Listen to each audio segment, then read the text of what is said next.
আয়োজিত 26 অনুষ্ঠানে আমাদের প্রধান অতিথি হিসেবে উপস্থিত রয়েছে। তো আসলে নিরাপদ বিষমুক্ত এই পৃথিবীতে এটা খুবই একটি অসম্ভব বিষয় হয়ে গিয়েছে।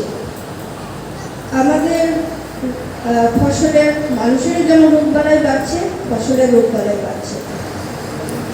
একই সাথে আমাদের ফসল উৎপাদনের যে মূল বিষয়, আপনি কি জানেন না, আমি কি জানি, আমার জানাটা আপনাকে জানানো, আপনার জানাটা আমাকে জানানো, এটা যদি সম্মেলন ঘটে তাহলে অনেক অজানা কথা চলে আসবে, অনেক ভালো ভালো প্রযুক্তি সম্প্রসারিত হবে।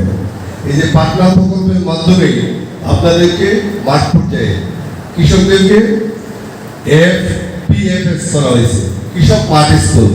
কৃষক মাঠ স্কুলে কে ছিলেন একটু হাত তুলেন এই পাশে, কারা কারা কৃষক মাঠ স্কুলের মহোদয় যে বক্তব্য দিয়েছেন, যেহেতু এটা তাদের প্রোগ্রাম, তার আলোচনায় সার্বত্রিকভাবে আমরা সবকিছু জানতে পেরেছি। তারপরেও যেটুকু বলতে হয় সেটা হচ্ছে, প্রথমত আমি ধন্যবাদ এবং কৃতজ্ঞতা জানাচ্ছি এই প্রতিকূল যে আজকের যে আবহাওয়া, এই প্রতিকূল পরিবেশে আপনারা সকালে উপস্থিত হয়েছেন, উপস্থিত হয়ে আমাদের আজকের এই আয়োজনকে সাফল্যমণ্ডিত করার জন্য।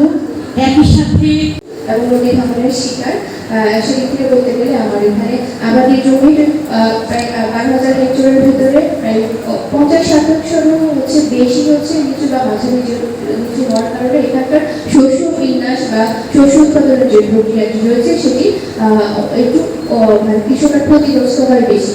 প্রাকৃতিক কৃষকদেরকে আধুনিক কৃষির সাথে যে পরিচয় এবং যে সমন্বয় করে দেওয়া, এর মাধ্যমে আমাদের খাদ্যের যে উৎপাদন, খাদ্যের উৎপাদনের সম্পূর্ণতা করা এবং বিষমুক্ত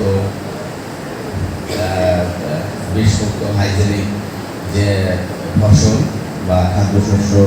কোরআন থেকে তিলাওয়াত করার জন্য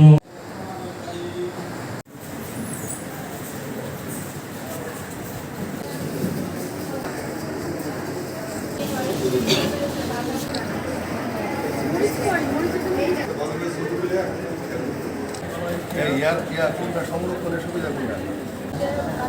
ম্যাডামাই আছে, ভাগবত আছে।